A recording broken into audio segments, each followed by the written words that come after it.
Now arrives the hour of action.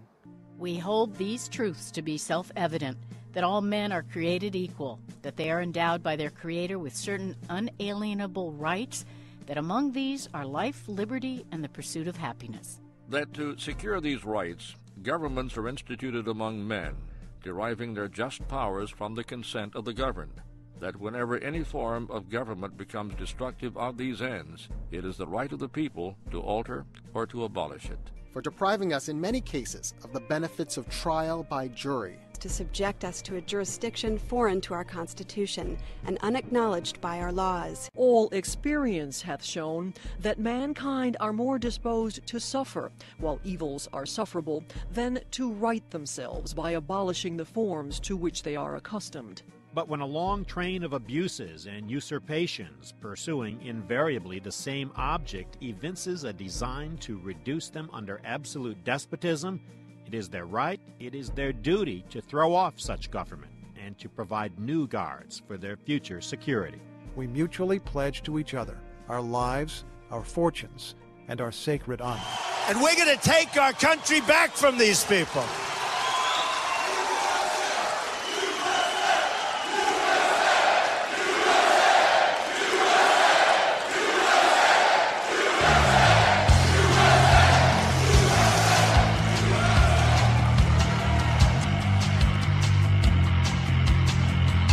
We will take back our constitutional God-given rights. You damn right.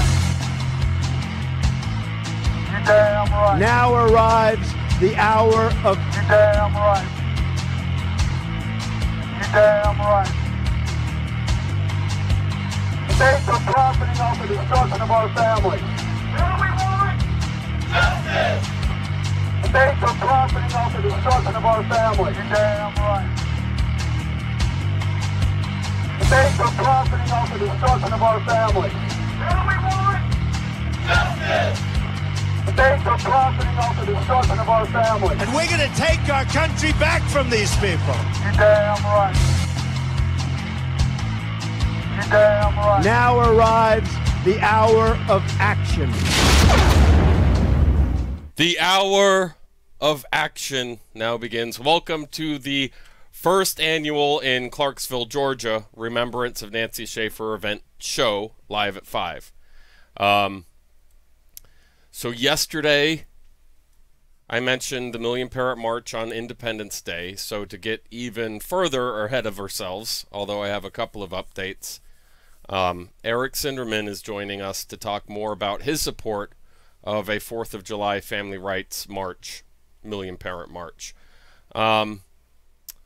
And let me know in the comments if you'd rather see Planet Earth background or American flag background. Sorry for the lighting. I don't know why I'm so dark. I've got to adjust it. But anyways, welcome to the show, Eric Sindermann. How are you, my friend? Hey, how you doing, Ted? I'm good. Doing well. Thanks for the invite. You're welcome. So I remember, and we can talk about whatever you want.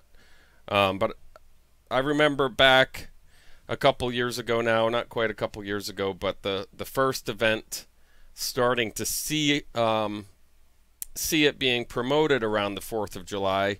And I remember some individuals, including yourself, if I'm not mistaken, was pushing for that event to be on the 4th, but there just wasn't enough time to promote an event on the 4th of July back in 2016. So that's why it got moved to 9/11. Am I correct in that thinking, in that train of thought?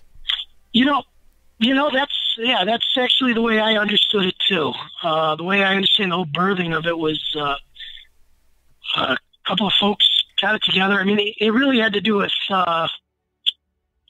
Cash's. Cash Jackson, for those who don't remember, putting his post in. He was doing a march across the country and so on and so forth. So, timing was everything. And it was a wonderful event. In fact, that's where I met you. You and I met there in D.C. for the first time. That's right. And so, every event I've been to in D.C., you've been there. So I value your opinion. You know, when you're talking about events. Actually, we met. I got to correct one thing. We actually met on the road to D.C. You actually came to Lake County. That's where we met. No, I didn't. If I remember correctly. No, I came I thought you did. Did you come at? No, I went to Chicago in the beginning of 2017. Okay. Gotcha. Yeah, that was after the first event. Correct. So we met again. Fair enough. My mistake. That's all right. I'm trying to figure out if I'm on the right video here. I'm trying to find... Hold on, I'm trying to see the comments. Sorry. I usually get... But yeah, nonetheless, to answer that question, my understanding of, after talking with a bunch of people over the last couple of years, 4th of July was the original intent. It served what its purpose was. I think most people agreed 4th of July would have been and still is the best event. And I think that's why the consensus was this year it's going to be on the 4th of July rather than another day where nobody's there. Right. Because in the learning and in the progression, understanding how different events have worked over the past couple of years, our biggest successes have been with the public. So with that in mind, having an event where there'll be thousands of public right there for the 4th of July in our capital, we will be right in plain view of those thousands of people, thousands of public. And like I said, excuse me, like I said yesterday, Trump is planning on having a military parade that day, and not all the details are public. I don't think. I'm not sure if they're planning a concert as well in Area 1, the front lawn of the Capitol, or not. But whatever happens, we're going to be right in the mix, like right there in plain sight. So I'm super excited about that, and I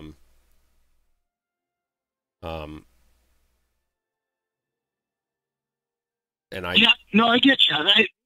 Oh, go ahead. Sorry. Well, no, I mean, I don't know how much. I'm pretty sure Mark is okay, but Mark Young is the one who has the permit for that, and there's not a single soul that I know of that has a problem with him. That's not, he has multiple events, multiple permits every year in DC. So him having a permit for our event only seems natural. That way we know that everybody and their uncle or aunt is welcome. Sure.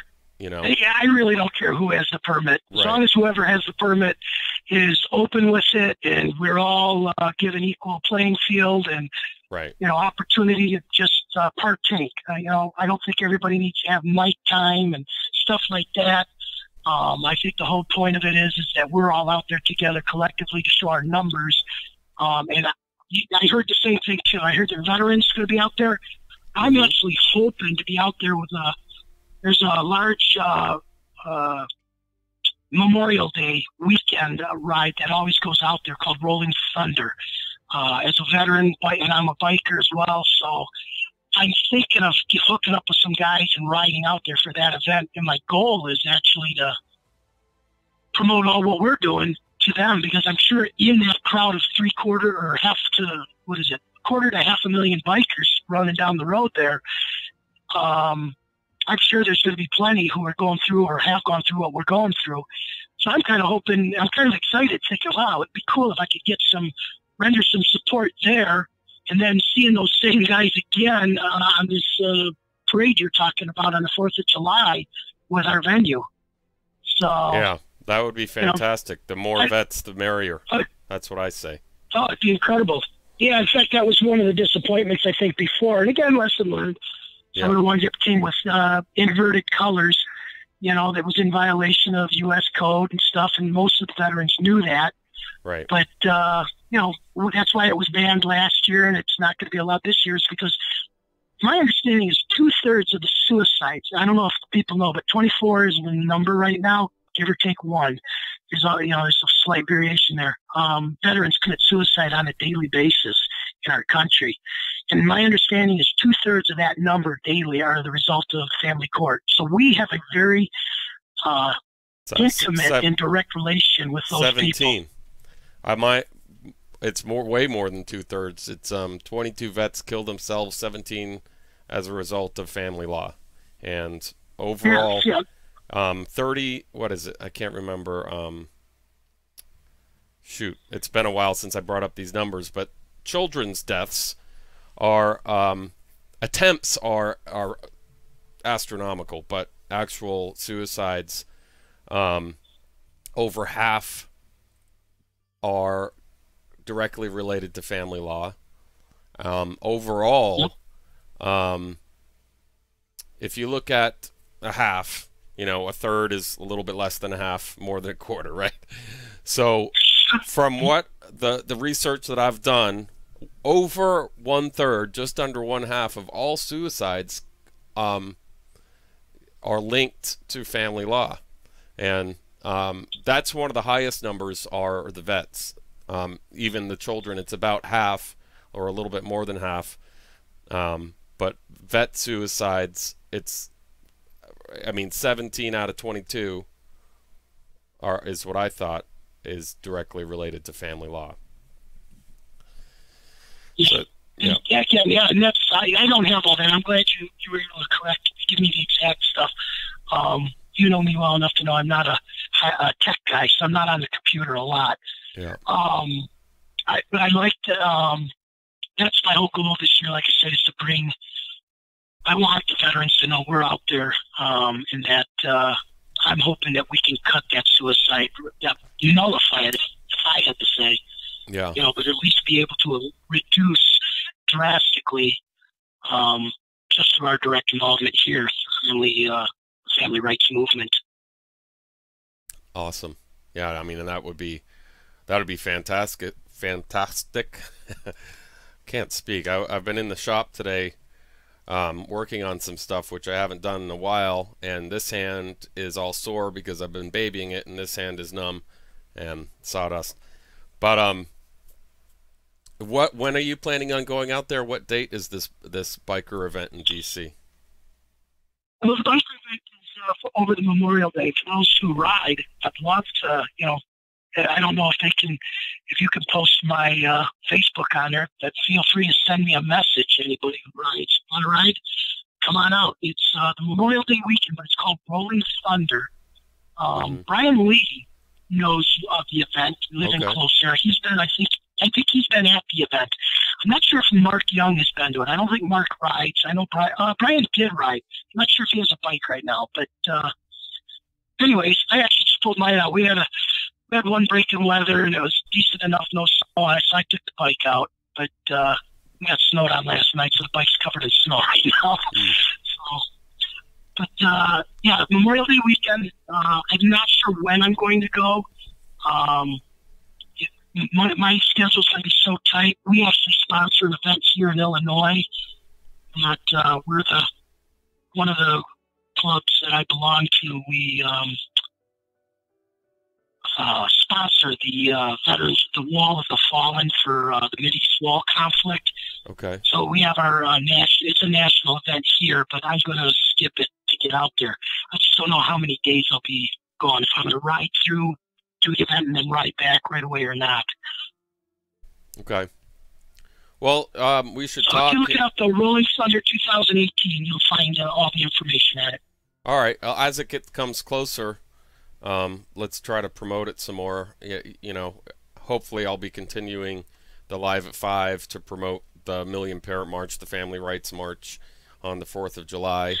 And so as we get closer to the Memorial, the Rolling Thunder event, let's promote it and get everybody who rides in the family rights movement riding with you. I haven't owned a motorcycle myself in a while. I was going to say, if there's anybody coming from west of the Mississippi or even Wisconsin and Illinois, definitely contact me. Let's go as a group. I welcome it. So whether you're a veteran that's just hearing this or know of a veteran who rides, welcome him on board. But somebody, if you're listening now or gets wind of this a few days from now and you're a rider, we'll hook up. We'll hook up somewhere, maybe in Indianapolis or something. It's kind of a central point from there, and we can go due east from that. Awesome. That sounds like fun. So I was just looking at the comments, and Brian, the first comment on here, Brian Van Aken, hope he won't be censored and muted of speaking the truth, Ted Fogg. I'm not exactly sure what you mean by that. Do you feel like you're being censored, Eric? Well, I got blocked. I know there's a couple, not here now. If you mean with Ted Fogg, no, not at all. I've known you for, like I said, now, 2 years? And I think you and I have, on an intimate, personal level, I think we've been straightforward, and I appreciate your friendship. And, you know, I don't know if you're blocking me. If I am, I'm talking to myself. That might not be good, huh? I'm just assuming that the volume is okay since it's been working on every other show, but I should plug in the earbuds and make sure everybody can hear us. Let's do that real quick. Yep, there it is. Yeah, I don't know what he's talking about. He's a little bit off, that guy, but I don't care. So no, I don't. I try not to censor people. I don't know why. I don't know how I would. Nobody's calling in the show. Brian, if you want to call in and give me a hard time for whatever reason you're implying, please feel free, so I can nip that. Well, he made that. We don't know that he's implying it here. He may be implying it because I got blocked the other day from a group that's trying to, you know, there's a few people that are already trying to create division, and I've called out a couple people. So, you know, I think the overwhelming majority of us, you know, like I said, my organization came underneath and alongside much without question. So, I mean, this isn't our event. It's not your event. I mean, it's not anybody's event. We all know that this is for everyone, and you know, there's really no reason for a division. We've had a few people, though, that I've noticed since the post, they're complaining, but they never show up anyways. They haven't been there the last 2 years. They've never been to any other events or rallies, and we take it with a grain of salt. So right. I don't know what Brian's referring to.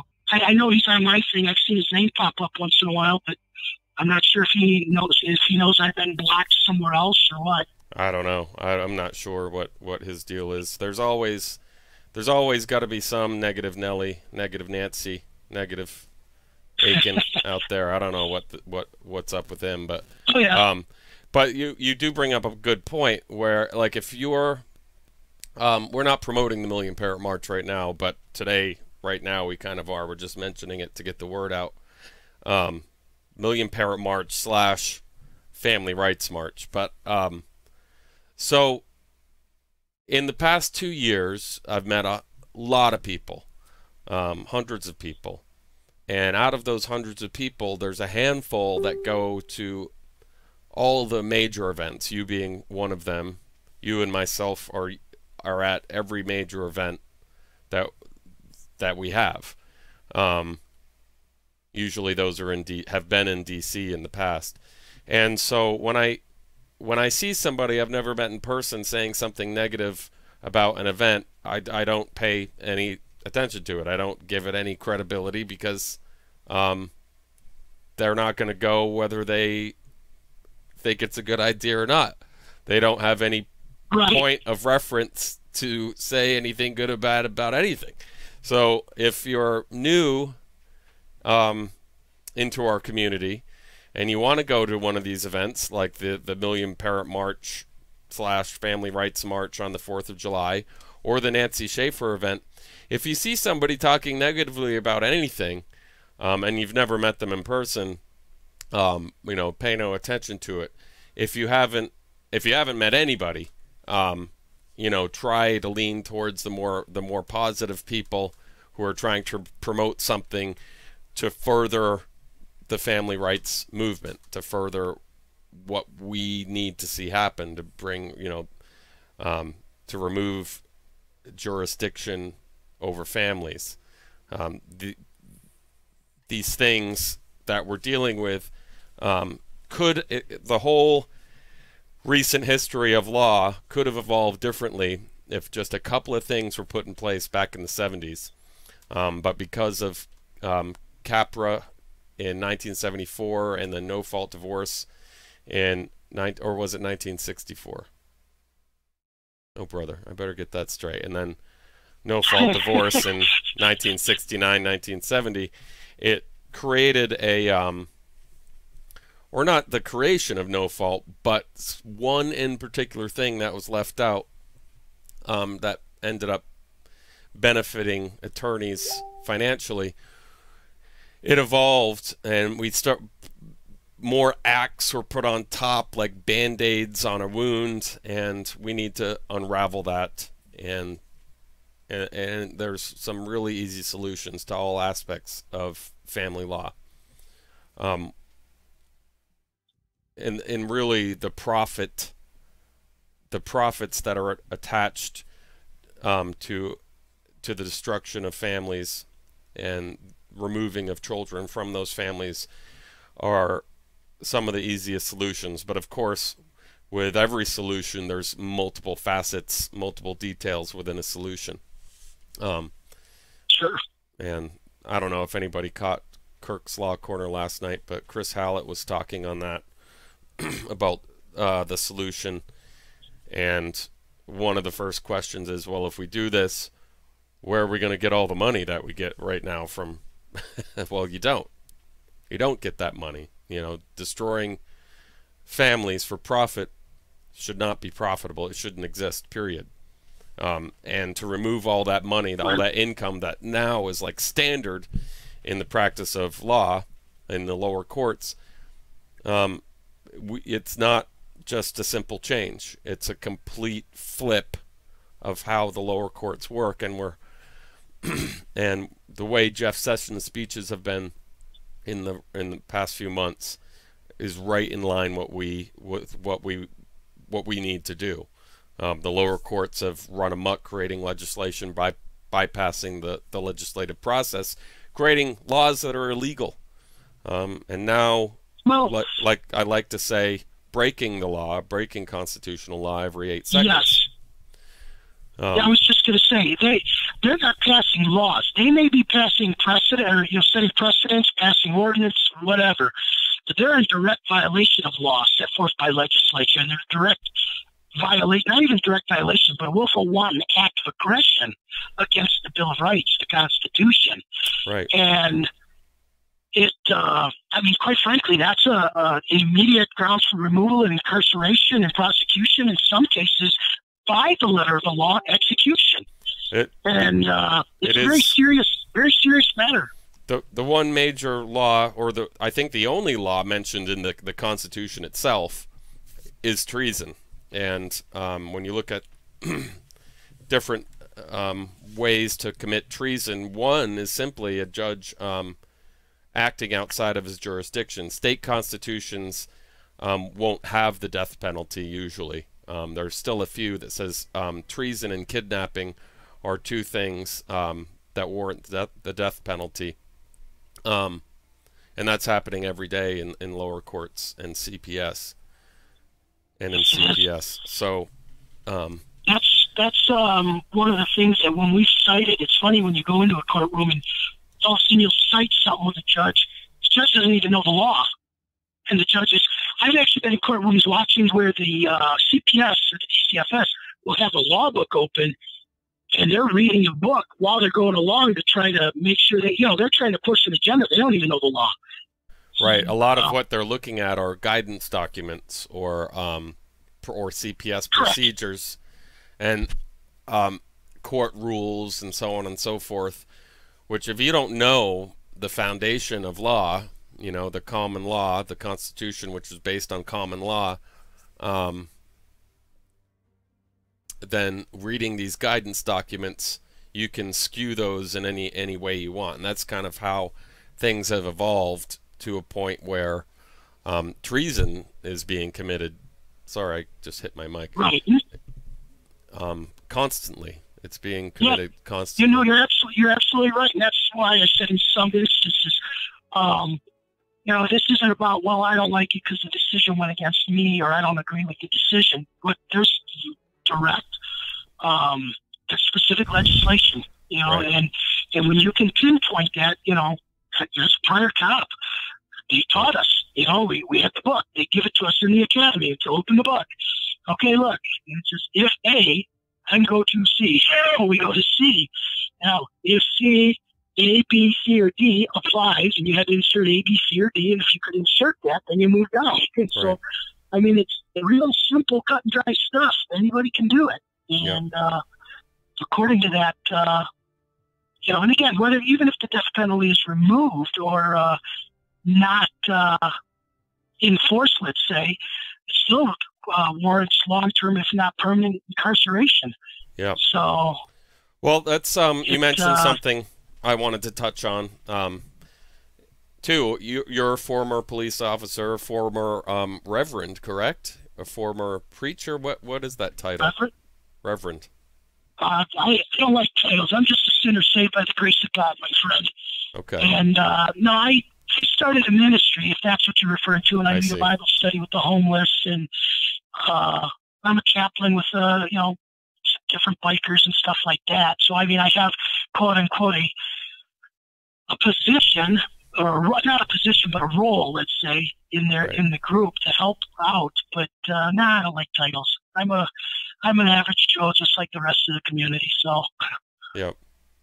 And you're one of the people in our community who really talks to everybody. Everybody I know, you know, people I don't get along with, you are still speaking with, and you're an individual, kind of like I said this yesterday, similar to like Brian Kinter, who can bridge gaps between people. So moving forward and working ahead, you, Brian Kinter, Mark Young, these people who, through the worst times in our community, have stayed neutral to everything. And I think those types of people are who anybody involved in the family law reform community should be kind of looking towards for advice.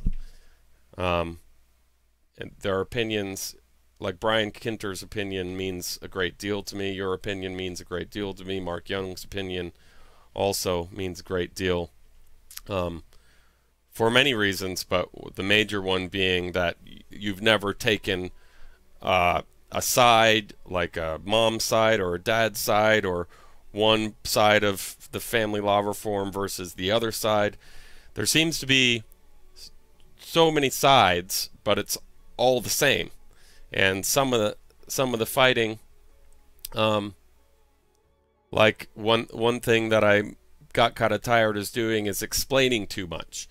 So, formerly being an editor of the Fathers' Rights Movement, I really got tired of explaining that the Fathers' Rights Movement was about everybody, because you have extremists in that group. You have extremists in mothers and I mean women's groups, and I didn't want to be a part of extremists. I didn't want to be seeing posts bashing women, and then on the other hand trying to explain to people that, oh no, this is about everybody. If it's about everybody, then let's keep it simple and have the name reflect that, the family rights movement. Also, the Million Parent March. To us, it makes sense. We're representing millions of families, millions of parents. But to somebody who knows nothing about us, coming up and seeing 100 of us at the Million Parent March, there you go. That's the exact response. I get you. So, yep, I get it. So those are some of the things that, you know, it might, me personally, me trying to separate myself from having to explain to people who don't know us, you know, going through the experience of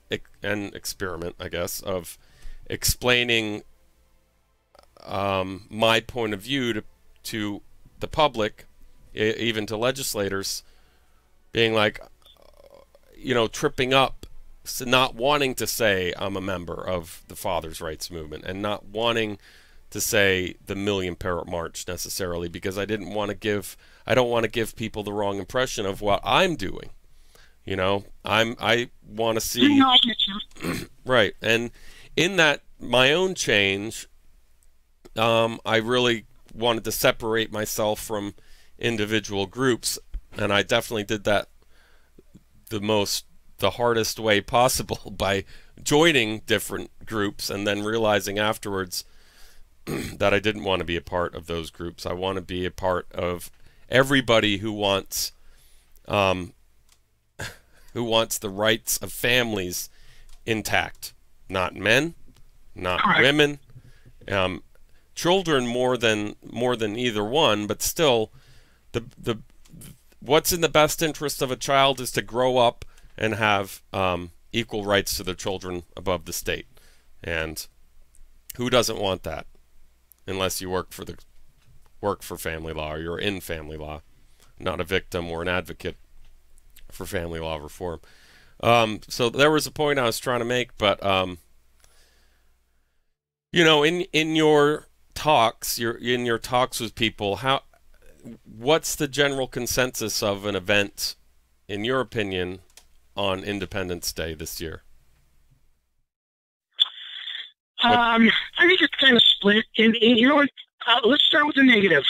There are people who cannot go, and they get their kid that day. It's a day when they get to see their child out of, you know, that month. You know what I mean? And I get it, and we all get it. And boy, we wish we could get you to come on out with your child. But you know, if you only get them for a 24-hour cycle for Independence Day, then we would be shooting ourselves in the foot to say, no, you need to be out with us. Right. We want you to be with your kid. What I'm hoping to do, my side, if some of the other groups that are supporting it would help, I'd like to see us get somebody, you know, representing each state and maybe having a state event. Sister events, yeah. Excuse me. Yeah, just alongside the same time where we can, you know, I'm an idiot on the computer, you know that, and I can see to you, excuse me, with the video, but if we can do a live feed, you know, every 3 hours or so with the different people, or maybe set up a time at noon to 3 o'clock where we do a 3-hour live feed where everybody across the nation can be a part of this, and we're still, you know, letting everybody partake from their locale. You know, they still get to be with their kids. Their kids see a lot of kids out in D.C., and they realize, hey, my dad's not alone, or my mom is not alone in this. Right. Well, I could easily set up. I'm doing this at the Nancy Scheafer event. As we're going to have a projector, and I'll be playing videos of some of Nancy's speeches and some news clips about, you know, about the corruption of CPS. Some of the worst news clips that I've seen, best or worst depending on how you look at it. But I could do something like, however many states are involved, right? They're on the 4th of July, right? You know, then Nevada, California, New Hampshire, Massachusetts, Florida, have the titles of every name, have Zoom right up, just like I do with the show. If one person wants to film at a certain, like a specific time, like just after lunch, maybe 1 o'clock, let's say we get 20 different states. It'd be great if we had all 50, but let's say we had 20 different states. I could have each event 20 cameras up projecting on the screen of each event at a particular time during the main event in DC. Oh, really? Yeah, that would be pretty awesome. Oh, that's cool. That's above my pay grade, so all power to you. I'll support that any way I could. Well, that's what this is all about, you know. I want to see the Million Parrot March as it was in 2016.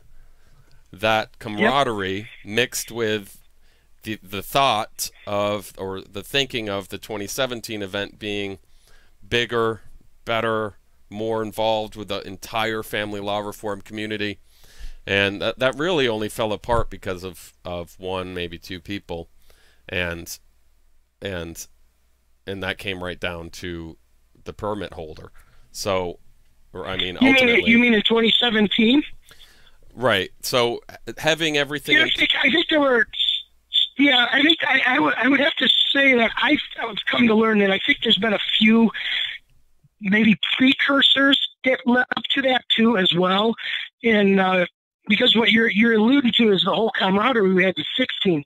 I'm still friends with, I think, 98% of the people who I met in 16. Right. And I don't know that I'm not friends with any of the others. It's just I haven't seen them. I don't know if they're on Facebook or what. Right. But 17 was definitely a shame. I don't think it can be necessarily labeled on any one person or one group. I think there were multiple issues there. To me, the way I think 16 evolved great. It's just like anything, quick. As rapidly as it evolved or it accelerated, it deflated just as quickly, and that's kind of what 17 was the result of. I don't think they, it was a groundbreaker. 16, and again, the march cashed it so well to bring about awareness. It just sparked. There's no doubt it sparked a chord. It struck a chord with everybody all over the country, all over the continent. Because I think we had some comedians as well came down. Yeah, we did. That's how. So I mean, it was great. That's how I met you. How I got involved in the first place, and same here. Right. And that at the time, I've been going through this thing since 06. So, and I felt alone for probably 8 years. I really did. And then I started learning more and more people are, wow, oh, wait a minute, I'm not the lone wolf on this. Right. And then I started seeing the whole corruption of the system through other things. I mean, I'm involved in a lot of stuff. I've been working with the homeless since 06, and, I've had a not-for-profit for years. So I'm familiar with government corruption. Being an employee of the government, I know of its dirt. So it has a dark side, but I didn't realize this dark side. And that's why God obviously has allowed me to go through this, because it's opened the door for me to talk to so many different people apart from us. When I'm riding, talking to different guys or women out on the, on the road when we're on bike, or, different fellowships that I'm involved with, or people when I have a science outreach that I'm part of here that we try to promote, across the Midwest. So, it's just amazing. So I kind of lost my thought there. But back to the 17. I think 17 kind of dropped it. And I think that's what our goal was when they're talking to everybody with the 18 year. A lot of people are saying, there's not going to be legislatures there and all that. And said, you know what?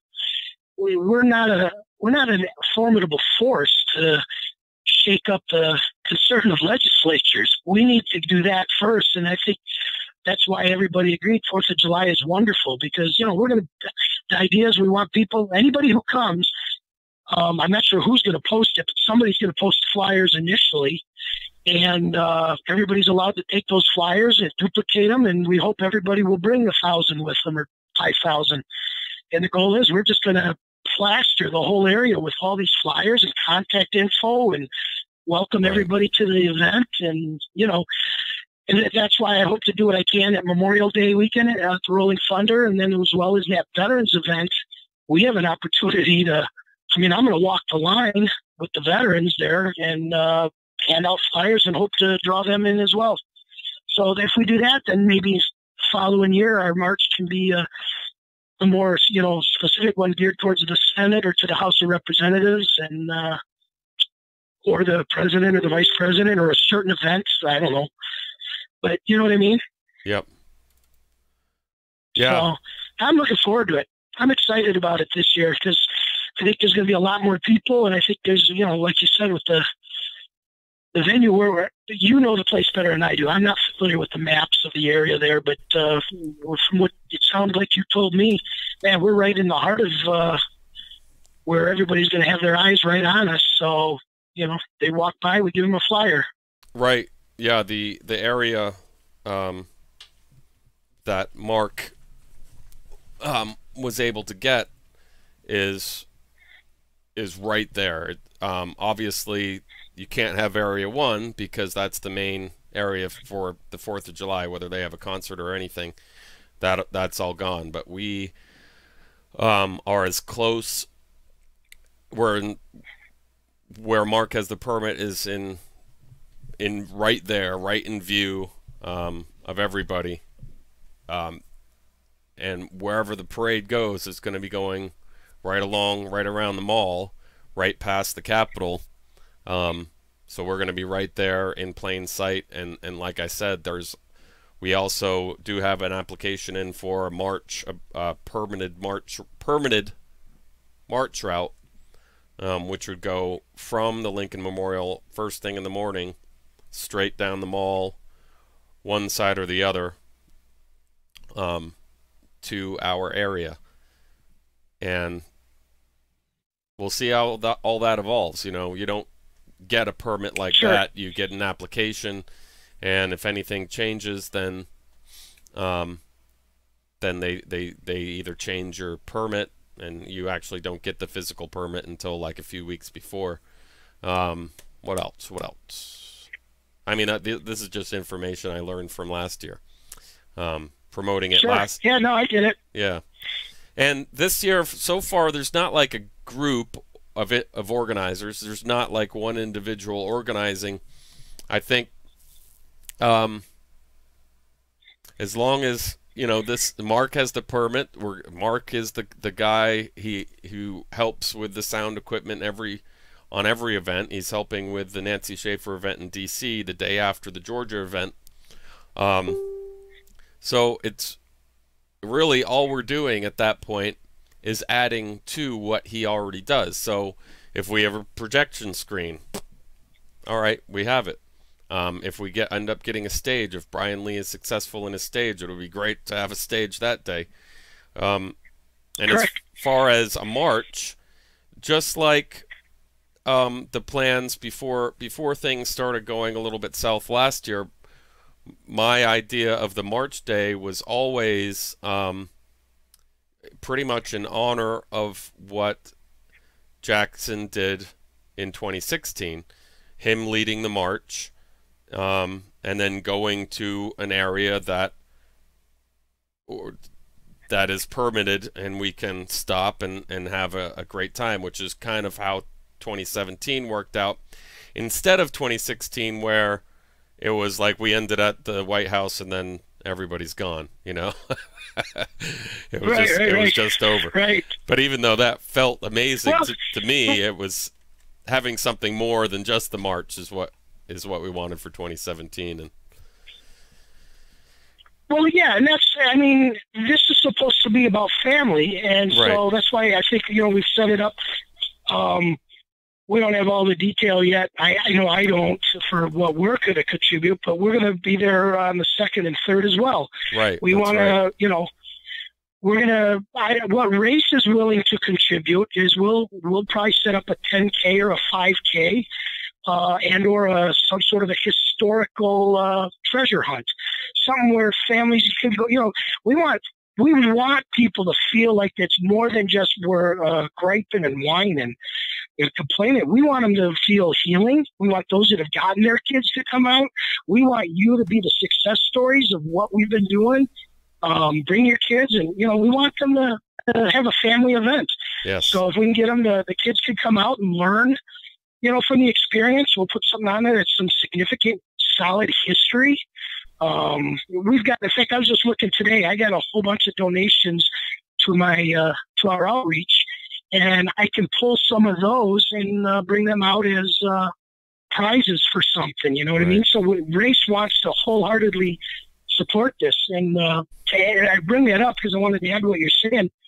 I want every group out there, any faction, to realize, because of all the division that happened, hey, this is an opportunity to, for you to step up to the plate again. Come on forth. You have as much say as I do. Who has as much say as you, Ted, or Mr. Kinter, or Steve, or Brian, or Mark, or whoever. You know what I mean? Right. So we want everybody to realize that, hey, this is a year of making amends.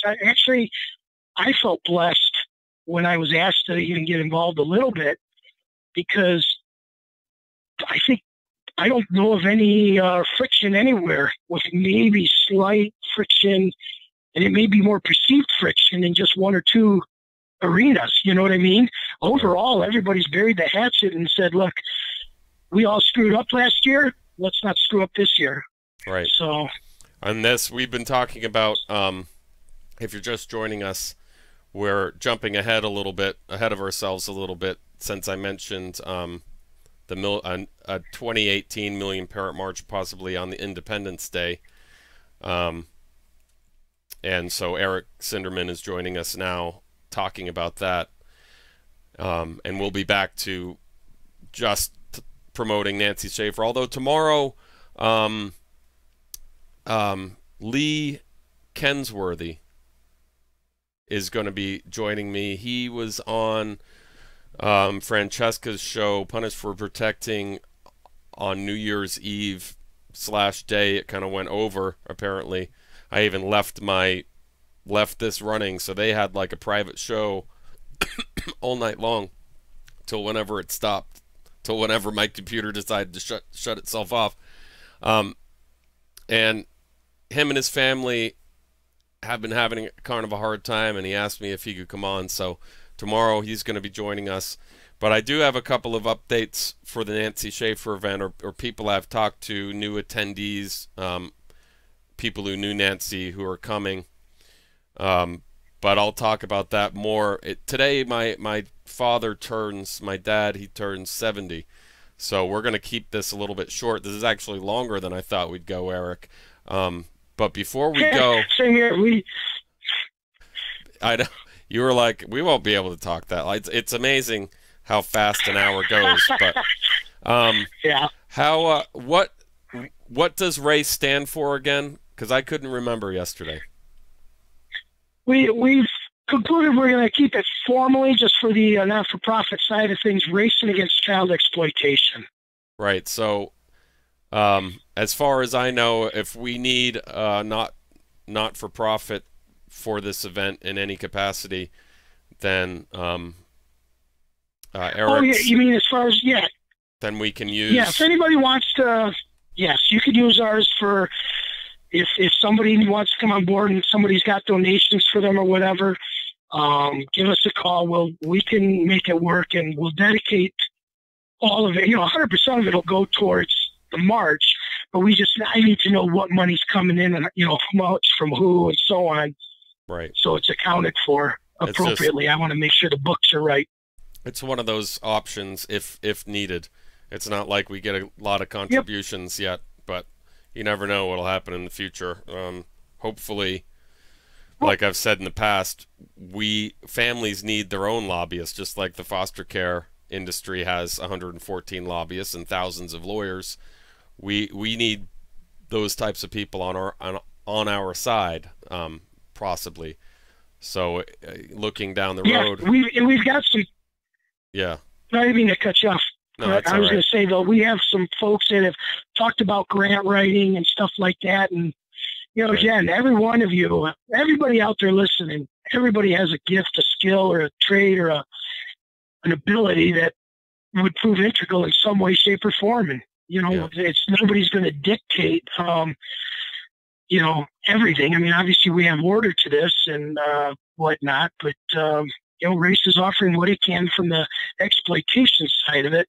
Right. The exploitation of the children here is just a portion of what our agenda is. So, but, if it can be a support element to any type of parents, or even the secondary, the family first acts and stuff that people are trying to put in, forcing adoption and foster care to put the children in biological families.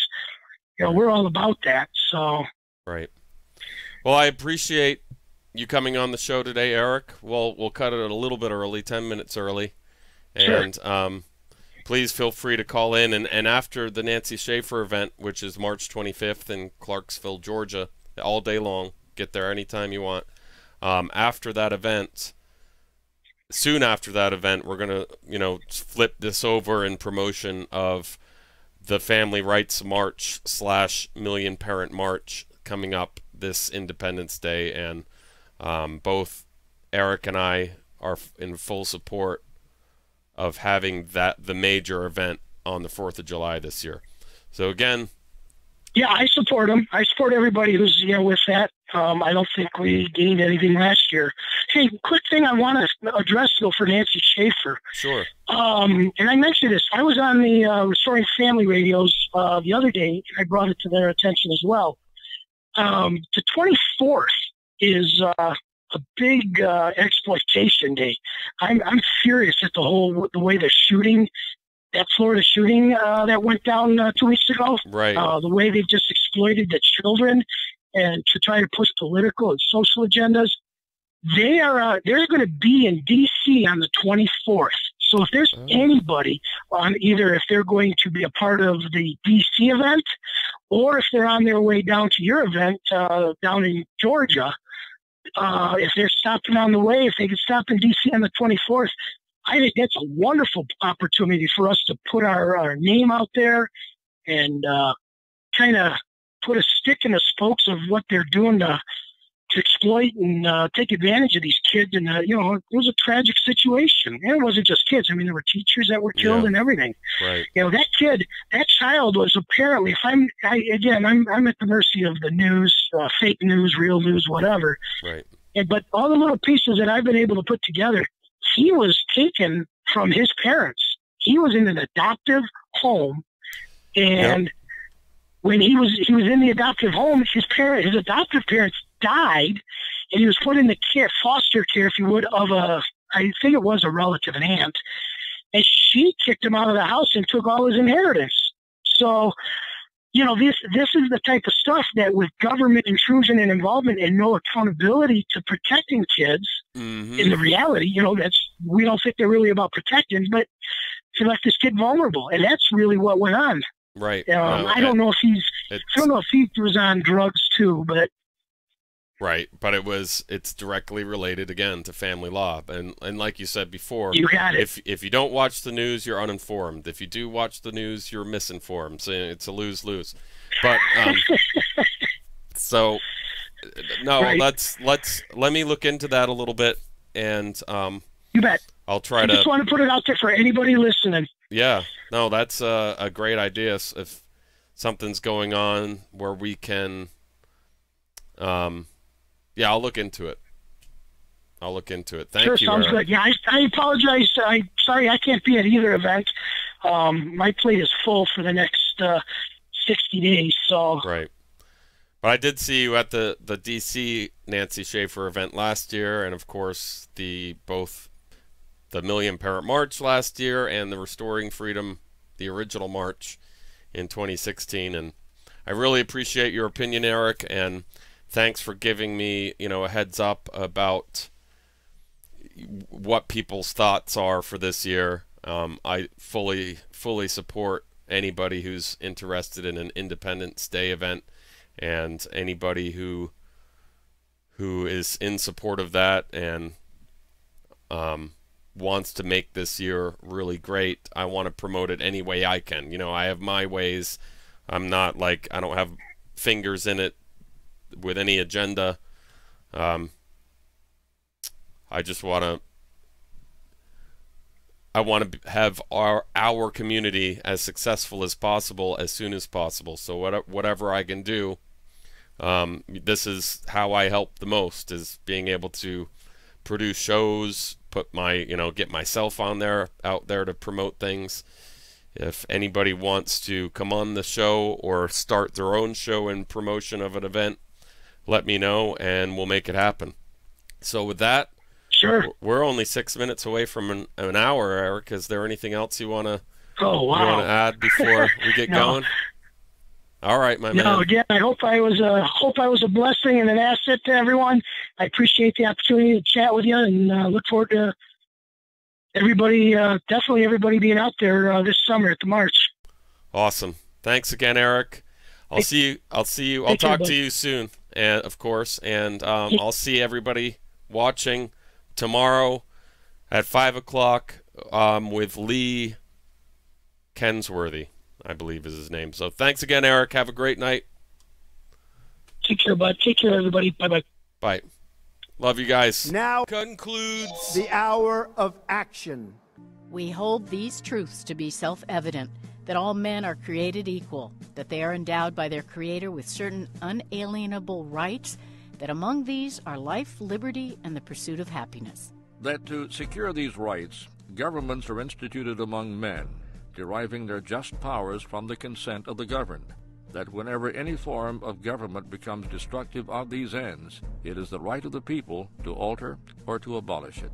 For depriving us in many cases of the benefits of trial by jury. To subject us to a jurisdiction foreign to our Constitution and unacknowledged by our laws. All experience hath shown that mankind are more disposed to suffer, while evils are sufferable, than to right themselves by abolishing the forms to which they are accustomed. But when a long train of abuses and usurpations, pursuing invariably the same object, evinces a design to reduce them under absolute despotism, it is their right, it is their duty to throw off such government and to provide new guards for their future security.